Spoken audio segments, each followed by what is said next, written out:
반갑습니다. 구독, 좋아요 눌러주시고 큰 부자 되시기를 바라겠습니다. 자, 리브리번트와 레이저틴이 폐암 1차 FDA 우선심사 지정이 되었다라는 아주 우리나라 바이오의 아주 큰 경사 소식이 나왔습니다.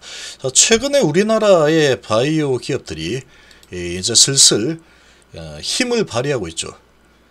아주 오랜 시간 동안에 투자를 했던 이런 부분들에 대한 수확 소식들이 연이어서 나오고 있습니다. 알테오젠이 머크에 독점 기술 수출했다라는 소식으로 거의 상한가까지 밀어올리면서 신고가를 썼고, 또 어제 또 유한양행과 오스코텍의 이런 오스코텍이 초반에 개발을 해서 워낙에 작은 회사죠.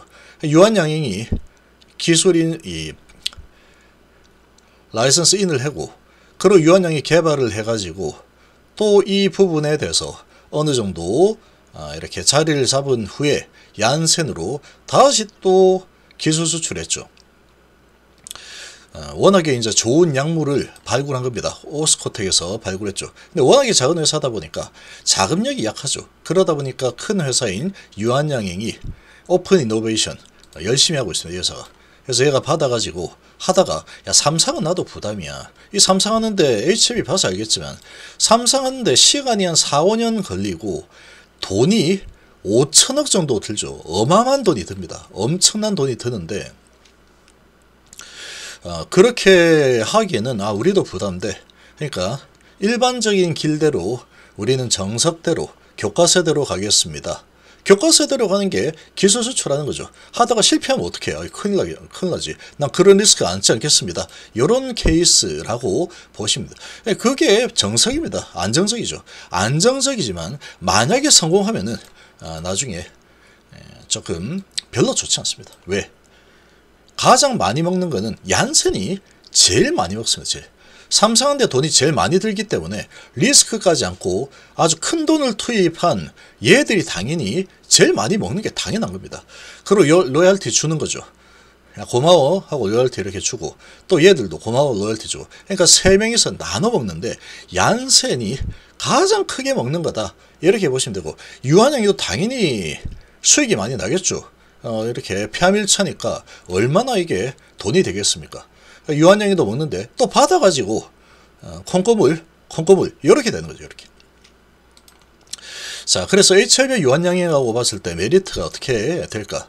그리고 HLB 대폭발 상승 준비를 하게 될 가능성이 매우 높습니다.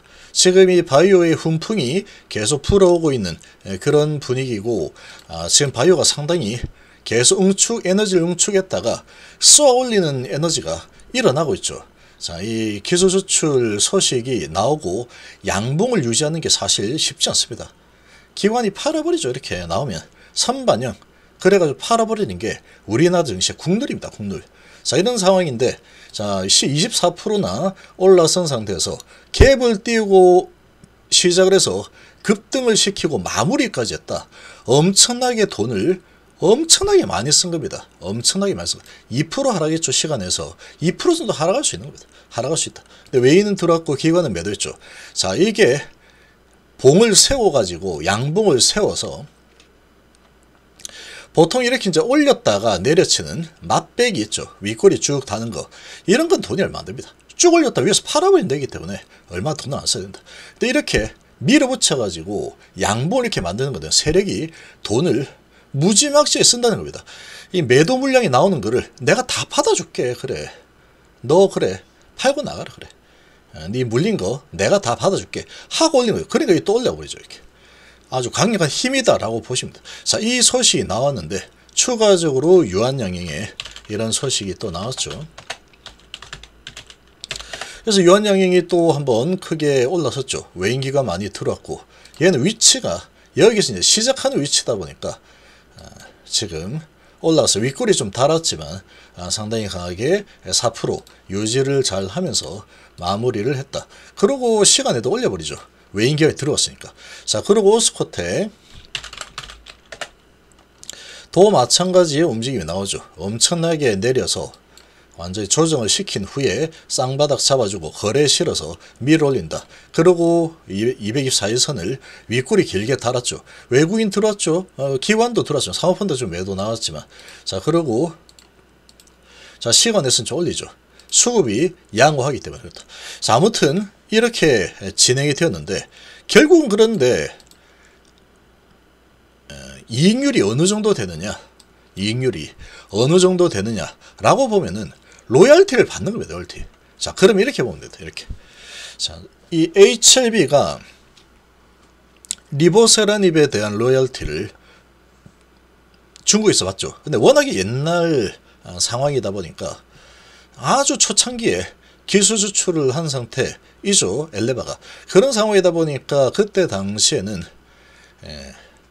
로열티율이 상당히 낮게 계약이 됐습니다. 근데 성공해가지고 실제로 누가 다 먹습니까? 돈을 엄청난 돈을 벌어들이는 항서작이 어마어마한 돈을 벌어들이고 급등을 했죠. 기업가치가 폭증을 했습니다. 기업가치가. 자, 그러고 엘레바는 최근에 HLB가 엘레바에게 이 로열티를 우리가 받겠다 하고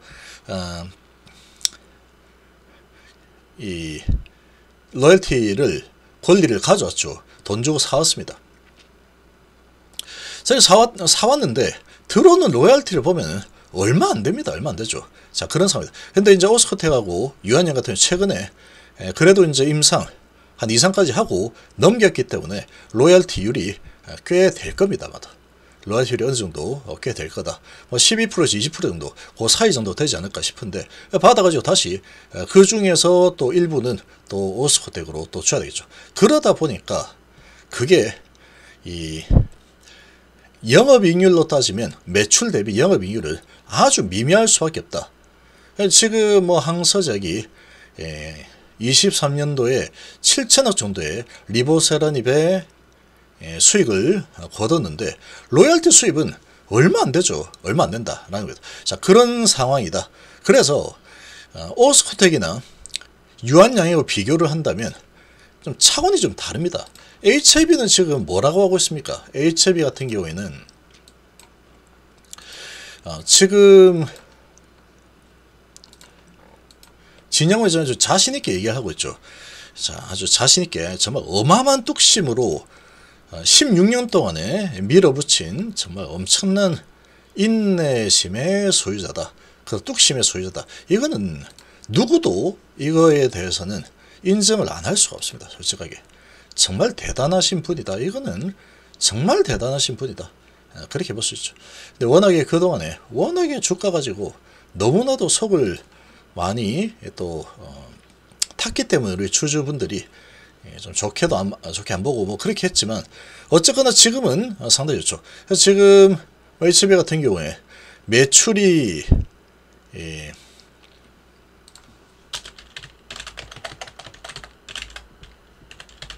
매출 3조가 넘어설 거다. 그리고 영업이익은 2.6조를 넘길 거다 라고 보고 있는데, 자, 그 이유가 삼성까지 내가 다 했기 때문에 누구에게 주지 않습니다. 거기다가 내가 직판하죠. 내가 직접 판매하겠다. 왜? 엘레바가 미국 회사니까 거기에서 이제 미국인들 뽑아가지고 판매하면 되는 겁니다. 판매하면 된다. 인재를 좀 잘 데려와서 몸값 좀 있는 인재들, 영업 잘하는 인재들 뽑아오면 되는 거죠. 뽑아가지고 영업을 잘 해서 서로 윈윈하자. 월급 좀 많이 주면 되는 거죠. 자, 그렇게 해서 이제 침투를 하게 되면은 워낙 약의 이 효능이 좋다 보니까 이제 자신을 하는 거죠. 근데 이제 원가율이 2%밖에 안 되다 보니까 영업이익률이 한 85%는 만들 수 있다는 겁니다. 그러니까 지금 그러면 매출 총이익이 98%가 되는데, 그럼 영업이익률이 85%, 나머지 한 13% 정도는 판관비 정도로 뭐 이렇게 쓰면 되는 거죠. 판관비, 뭐 사람 월급 주고, 그 다음에 관리비, 그리고 광고비, 로비, 뭐 이런 부분들 쓰면 되는 거죠. 그렇게 봤을 때 한 영업이익률 85% 예상하고 있다. 근데 나중에 직접 이제 실제로 이렇게 현실화 됐을 때 이게 안 될 수도 있습니다. 뭐 예를 들면은 뭐 70% 정도 나오더라. 야, 계산해봤는데 야, 너무 이제 이 진입하기 빡센데 로비 비용이 만만치 않아. 그럼 초기에는 돈 많이 써도 됩니다. 많이 써도 쓰는 게 좋습니다. 황금알을 낳는 거위의 배를 가릴 필요가 없죠. 열심히 돈 써가지고 침투를 먼저 하는 게 제일 중요하다. 침투만 되고 나면은 그 다음에는 이제 이런 비용이 판관비가 좀 줄겠죠. 그러면 영업이익률이 다시 또 좋아질 수 있는 상황입니다. 어쨌거나 영업이익률이 엄청나죠. 그러니까 이거는 매출이 3조면 영업이익이 2.6조 정도는 나올 수 있다라고 보는 거죠. 근데 지금 이 레이저 티닙 같은 경우에는 그렇지 않습니다. 근데 아주 좋은 호재죠. 이런 호재는 우리나라 이 바이오 쪽에 투자 심리를 아주 크게 끌어올릴 수 있는 그런 소식이 되는 겁니다. 그래서 지금 이 바이오가 금요일부터 꿈틀거렸죠. 미국 우선심사 지정이 되었습니다. 그래서 오늘 8월 중에 시판 여부 결정이 될 예정이다. 우선심사니까 원래 이게 올해 말이나 내년 정도 되면은 이게 결과가 나올 거다라고 보고 있었는데 우선심사 지정이 되었기 때문에 8월로 앞당기지다. 그래도 HF가 늦죠. HF는 5월 16일 전에 무조건 결정이 납니다. 되든 안 되든. 자, 이런 상황이다. 그래서 지금 이 우선심사로 결정이 되었다라는 것은 될 가능성이 매우 높은 상황이다 라는 겁니다. 그렇지만 이것 또한 뚜껑 열어봐야 된다. 이것 또한 지금 분위기를 보면 거의 되는 분위기죠. HF도 거의 되는 분이죠. 자, 그런데 실제로 뚜껑을 열어봐야 됩니다. 그거는. 그렇지만 이 시기가 오기 전까지는 사실상 된 거나 진배 없다. 이렇게 주가를 끌고 가도 전혀 뭐 문제될 만한 부분은 없습니다. 나중에 이 정도면 충분히 될 줄 알았는데 안 되면 안 됐네. 그러면 그만인 거죠. 그래서 지금 이 유한양행의 이런 우선심사 이런 소식에 유한양이 4%밖에 못 올랐죠. 4%밖에 올라가지 못한 상황은 바로 이런 이유 때문이다 라고 보시면 됩니다. 그러니까 유한양행의